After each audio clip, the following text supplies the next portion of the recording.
Welcome to Inside Style. I am your host, George Worrell, and thank you for tuning in today. Today, we're going to be talking about one of my favorite subjects, and that's exploring humor. I'm lucky and blessed. I met this young man at Union Market while we were filming maybe a month or so ago. We're going to be talking with Keith Correy, who is a Washington-based comedian.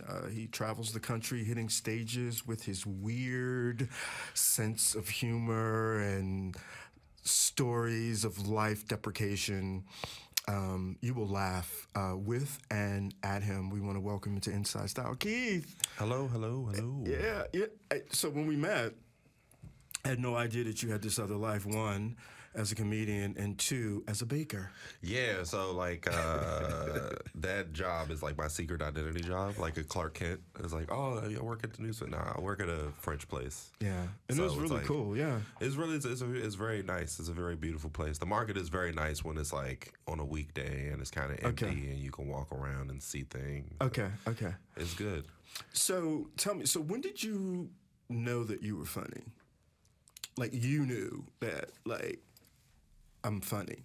I'm good with, I guess, self-defense humor. I used to get bullied a lot, so the way I would just kind of stop getting bullied would just like talk about myself. I was like, oh, I know you're gonna say this about me, so if I Beat can 'em talk to the about punch? beat him to the punch, and that was kind of a thing when I was younger. I always knew I wanted to be a comedian, but I thought you had to be an adult.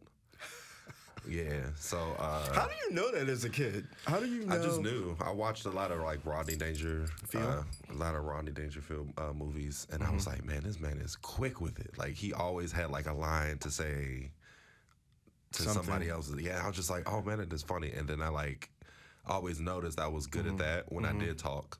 So I was like, I'm gonna be a comedian when I grow up. And then my younger cousin, he's 3 years younger than me. I started comedy at 16, and we was watching a competition on BET called Coming to the Stage, and it was a kid at the time named Lil JJ, and he was on stage 13, and my little cousin was like, he 13, you don't gotta be like an adult. So I ended up like, I was in high school, and I like Googled how to do comedy, and then like all this stuff came up from like DC, like, hey, check out this open mic. And then I ended up like calling the coffee shop that had like an open mic. I was like, hey, y'all do comedy? And it was like a worker.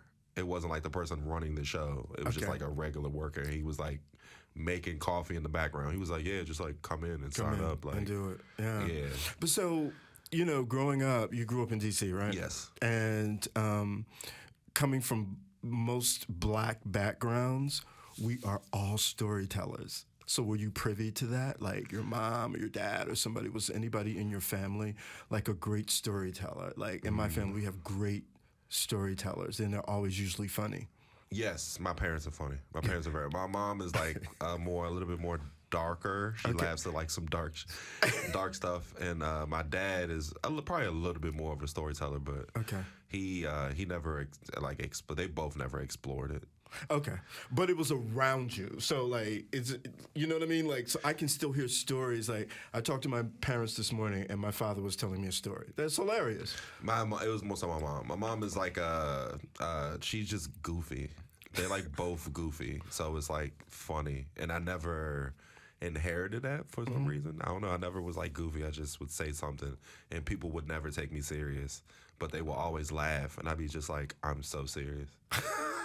I'm so serious. And until this day, I'm like always serious. I'm not trying to be funny, and it just comes off funny. So that path from 16, where did that take you when you start knowing that you were funny, and you know, how did that journey start? What was the next thing? I started tail end of 16, turning 17, and then it kind of kicked off. My birthday's in November, so it kicked off hard and the next year in January. So I always like use that as my comedy birthday. Okay. And it was just good. How was it getting gigs? I mean, so when was you're doing hard. It was so hard. let's talk about that. I mean, It was because we have hard. people that are going to be listening and watching this and be like, "Oh, I'm funny. I want to get, you know, how to." Let's talk about that. How, you know, were there a lot of no's? You know, In the beginning, yes, it was a lot of no's, mainly because I was young. And I wasn't like funny yet. I just was still kind of figuring out. And then once you get to a point where like you're a little bit funny, Some people allow you certain places. And it was still kind of like hard to get in like bars and stuff. So I was just like, all right, I'm gonna just focus on being funny. And then, of course, like the ego thing kind of kicked in where it was like, I'm funny, I should be in this place. I should be in this place. Yeah. And did you do anything to support your, because many of us who are creative, we do things to support our dreams. So were you doing other things besides that? Or I was always working. I always had a job. I never not had a job. Never. In your field as a comedian? Not just like a regular job. Like I would do comedy at night. Around that time, I was kind of like lying to my mom, saying I had like a job, because I was coming in the house late. So it was like I always had to like perform before 11:30 and get the last train to. I live in the Southeast, so I would have to get the last train is what, in 12? It's at 12, but you gotta like. Yeah.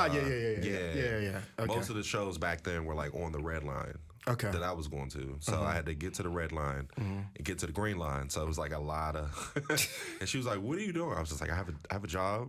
Yeah, I got a job. Yeah. And then eventually I got a job. I was working like half day in high school. So I would get out, I think at like 12, go to work at 3, get off at like 8, and then go do a show.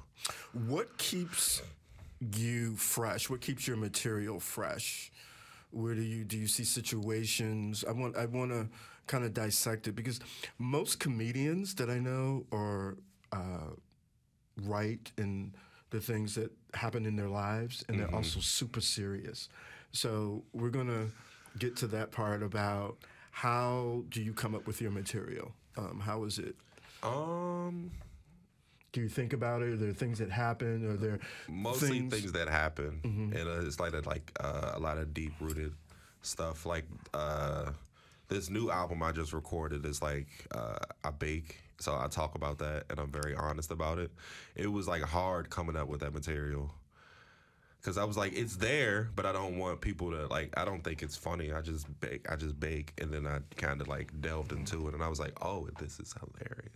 So is there a trying stage? So is the trying stage meaning when you go on, when you have new material, that to see if it gets a laugh, or if it's, innately that when you're telling these stories that it's funny to you, and that that somebody's going to get some humor out of it?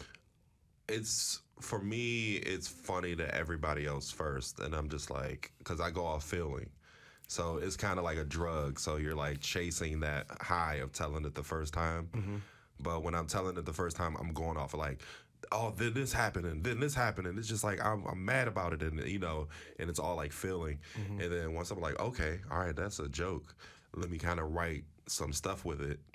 And then I'll tell it and try to get I'm trying to chase the same high. Okay. And then it doesn't fall flat. It's not as strong. But then once I get it crafted enough I feel comfortable with it, then it's like, all right, now it's funny. Is there a camaraderie in the community of comedians? Because there's a strong DC base of comedians. Do you guys, is there like a, hey, this guy's funny. I'm on the road. I'm gonna bring Keith with me to open for me. Is there like yeah. Okay. Road, not so much, but here we all look out for each other. Okay. It's pretty good. In what way? Just booking each other. It's a lot of people that run shows, so they want like their shows to be like great. So it's like, oh, you got to work hard to get on my show. Okay. So it's like you have to be funny. Yes, and bring something. So what does that mean?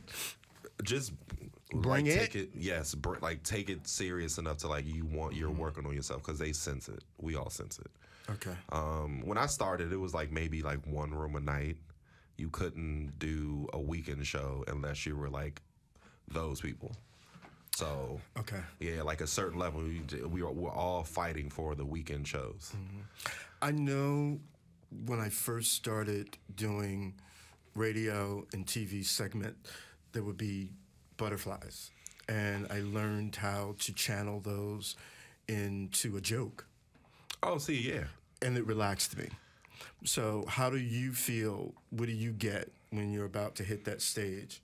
What are the feelings? I say you always should be nervous. Anytime I'm not nervous, it's a bad show. when I'm just like, oh, I got this.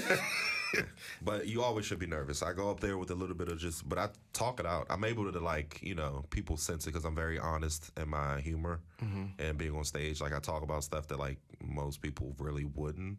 Okay. So honest. It's like, that helps. And I don't look like a comedian. I don't sound like a comedian. I don't look like I'm funny. Okay. Because most people view me as, like, I'm always serious. I never, like, really smile or anything.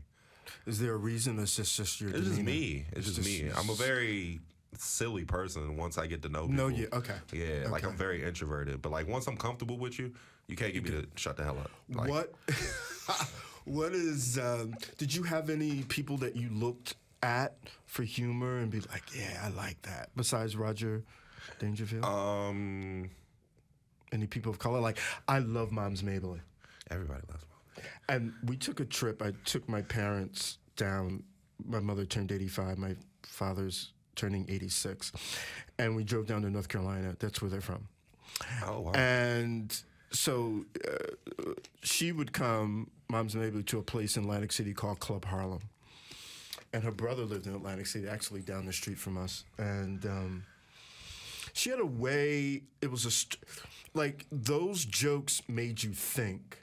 Like, it wasn't, like, in your face. Oh. It was a thinking, like, you had to listen and go with it. And usually at the punchline, if you were following the story, you got it. You know what I mean? It's a reward. Is that I like what it's stuff called? like that. Yeah, it's a reward. Like, if you're paying attention. Yeah, you had to follow the story. What are your feelings about that? No, it's perfect. Yeah. I'm not like that, but I'm more so like I'm very soft spoken, so I don't yell. Okay. And I'm even though I'm black, I'm not. It's always this kind of like anytime somebody sees like a black comic, they expect them or have like a small notion like, oh, they should be a little Def Jammy or nah. I'm so not. So it's like people listen. It's universal. Yeah. People listen to me a little bit more because I'm soft-spoken and they're like, what is he saying? What is he saying? Yes. What is that? Yeah, yes. I got that. Yes. How do you handle or have you had hecklers? Are there such thing now as hecklers? Yeah, it's not always hecklers, but it's some people that just don't enjoy the show. How do you handle that? I don't handle it well. So till this day, the most people that ever like heckled me was like women. Really? Yeah, if they don't think I'm funny. And somebody had to explain that to me one time for me to get it. I was like, I'm funny. Like, why aren't they laughing? Because some women just will sit there and just be off on their phone. Yeah, and I'm just like, all right, I'm not going to pay it because I'll pay attention on stage. Mm-hmm. If I see you don't look like you're enjoying the show, I have to skip over you visually because I'm going to wonder why you're not funny. Well, do some comedians like focus in on them and like knock it out? I've seen it happen before. Yeah, but I've seen Joan Rivers where she told a handicap joke. And the guy was saying that's not funny because I think his son was hearing impaired, and he really took it badly. And she was saying that her mother was hearing impaired and it's just a joke and da-da-da. I mean, but she went after him. Oh, wow. Yeah. I mean, but you can't, if you come to a comedy show, like, you have to be open-minded. Okay. If you don't think it's funny, just don't laugh. But don't be, But you can't control. Yeah, that's what we're talking, but it's hard to control. It's hard to control because it's your feelings. So I get it. But, like... Yeah, but it's comedy. Like It's comedy. You were just laughing at the person when the other person, I was like making fun of them, but, like, as soon as I get to you, now you don't think it's funny. So you just kind of move by. You have your own process and you just move past it. Yeah, I just move past it. I tell... a lot of jokes about being broke. I'm not broke, but like... Broke. Yeah, broke enough to where like, all right, this is funny. And then that's what used to turn women off. And another comedian had to explain that to me. It was like, hey, they're looking at you like you're a good-looking guy. You're on stage. And as soon as you tell the jokes about you being broke, they automatically turn off. So I was like, oh, like I never thought about it like that. So you're coming to look for a man, you're coming to look for the comedian. So am I understanding that right? So in their mind, it's just like, oh, I have you in this category. And something like that, yeah. And they just like turn off. So I was like, all right, well, I'm still gonna tell these jokes. I'm not like Yeah, looking. but do you, okay. All right. Yeah. So let's talk about the baking, because I looked at your Instagram page and it was like I noticed you didn't bring any of the Good. I keep most of the stuff at the shop. I sell. I keep most of the. I bake cheesecake at the place I work. Okay. But I sell cookies at shows, and that has gotten me so far in life. Wow. So you're doing like some more, because some more charges for a picture. So you selling like that kind of Yeah, it's my merch. Not every comedian, but a most. good number of comedians have like merch. And I was just like, everybody's selling shirts. I'm not selling shirts. That's and smart. then I just go off of like, all right, I have a joke about baking, so I've been baking. Yeah, let's talk about that. When did that start? 'Cause that's hard. When I moved back from Jersey. Okay. I was like, I don't want to work for anybody. So I think I like made macaroons because I didn't know what they were. Mm-hmm. And I made them a day. So you made macaroons because you because you didn't know what they were? And I used to work at this bakery in New York. Okay. And it's not a horrible place. It wasn't Magnolia, because that's the best bakery in New York. No, I can't name the place. Okay. But it was a French dude, and it just wasn't a good job. It was like one of those sweatshop jobs where like you go in, work from 7 in the morning, you don't get off until like 10:30. You don't have a break. Did you learn? I learned forcefully because they don't train you. They just throw a book at you and it's like, hey, go off of these recipes. Yeah. And then I used to get so frustrated about that job because the way they used to work people. And then they lied about the pay. It was like, hey, you're going to make $9.50. You're like, what? This is New York. Like, how am I survive? And I just saw so many things working there. Like, it was a girl one time that cried in the middle of the floor because she didn't have a break. And I'm like, yo, this job is trash. So I used to go in the fridge, right? And I used to like poke holes in the macaroons. And I didn't know what they were. I just did it because I was like so frustrated. Did you taste them? Because they have coconut, right? They have almond. It's made out of almond flour. Okay. I didn't know what they were, and I used to do that because my manager that hired me, she would go in and just be like, "Who dropped something on the macaroons?" And I used to just be like laughing, so your comedy was there as well. It was something. I needed to do something because y'all like treating people like trash here. But I don't know too many stories when people come from someplace else and go to New York where it wasn't. It challenging, because I lived in New York for like almost 9 years. But it's supposed to be though. It builds it does. It's unnecessary because I know where you're going. Yeah, like y'all don't have to do me like this. So I can it live. wasn't so much of how they did me. It was just what I saw. To your point, it was almost and I can't name the place, but it was almost a sweatshop mentality. Like, I work in fashion, so you would come there and it was like you punched a clock. There was nothing creative. There was nothing that make you want to dreaming. The things that you see in the commercials and the things that you see in the window, I didn't feel working there. It was just like you had to make a certain amount. And if you didn't, you wouldn't get the pay that you were supposed to get. See, that's Do you know what I mean? Like, so you were just like really focused. And, it was a time where it was challenging financially for people. So they were going to other stores and getting like discounts, and they would come in and be like, oh, they gave us this. It was just, But guess what? The whole time I was there, I wasn't selling them. I was selling me. You always just sell you. Yeah, I was giving my card, like, if you want styling on the side, call That's me. why I had to learn that with the place I work now. Really? Because it's like, all right, I'm working here, but also like, I feel like I'm a robot a little bit. So I just would, and try to be social. Because I'm not that social. I can be. It's just I know when to turn it off and turn it on. So is there a level of entrepreneurship that you feel? Because I heard you said earlier that you didn't want to have to punch a clock or work for somebody. You wanted to... Nah, after that macaroon situation, the only reason I knew about them is because once you have a crack in it, you can't sell it. So that's why she used to get that angry.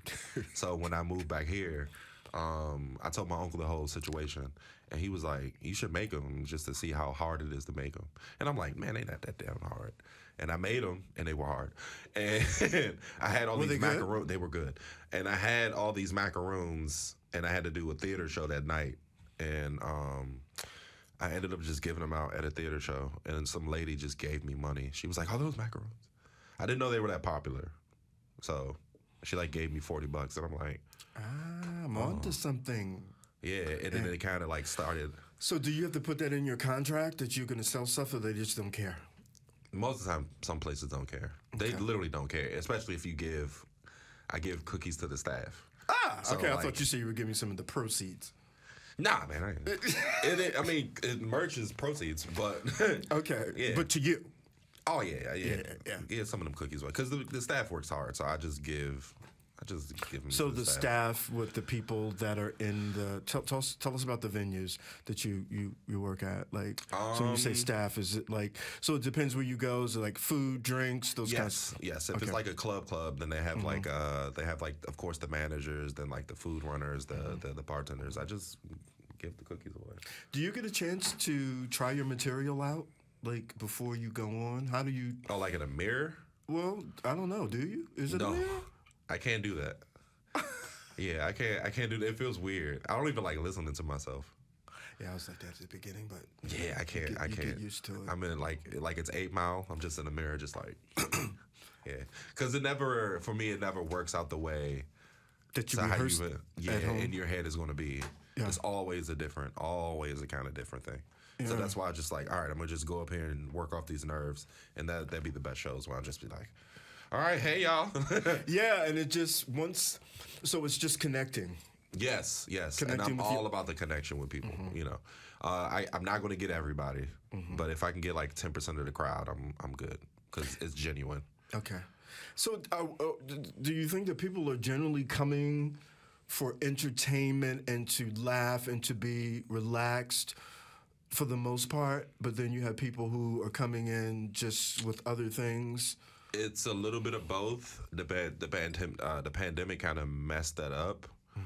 Before then, because DC's not really, it's just starting to get known for like, hey, it's a great comedy city. But we kind of never had that. Like, everybody always looked at like LA, New York. But DC's great. Like, the greatest comedians have come out the city.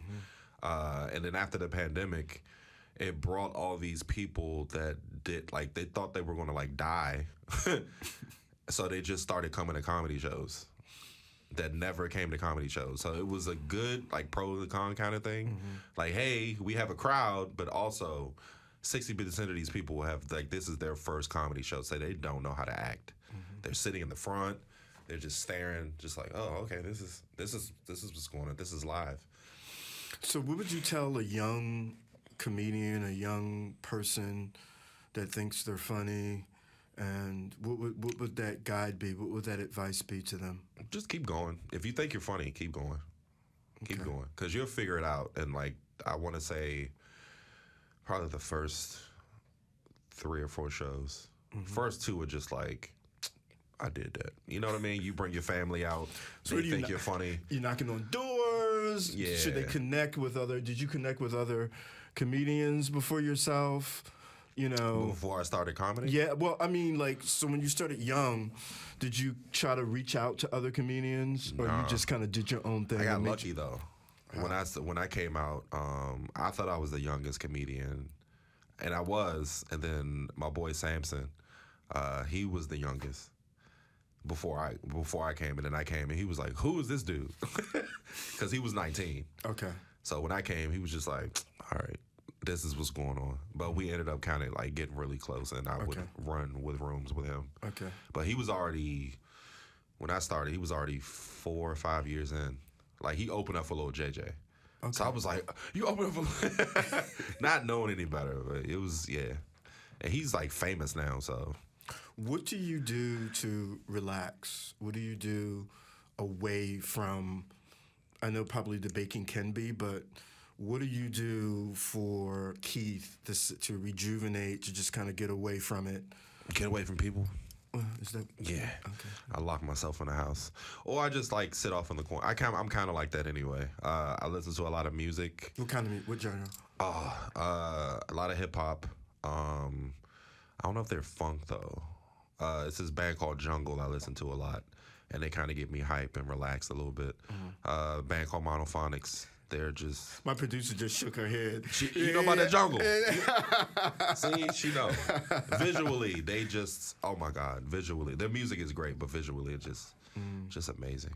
I listen to this band called Monophonics, and they're like very soulful. Okay. White as hell. White as hell. Because you got to like get me in my ears. I'd be like, oh, they black as hell. And then I Google them and I'd be like, oh, they white. I didn't know. Okay. So what's next as we wind down? What's next for you? What's next on your journey, on your list? I just recorded my second comedy album. It's a very personal album. So what's it called? I don't have a name yet. I want to call it The Gray Area, but I got to make sure nobody else has it. Okay. Because it's a whole bunch of personal stories and a lot of things that people don't know about me. So I'm kind of like, I'm already honest on stage. I'm very, how do you say, very vulnerable. But this is more vulnerable. So I'm trying to embrace it and talk about it and get it out. Yeah. You know. Yeah. But that album should be coming. I'm shooting for next, like literally January. Oh, good. Yeah. Yeah.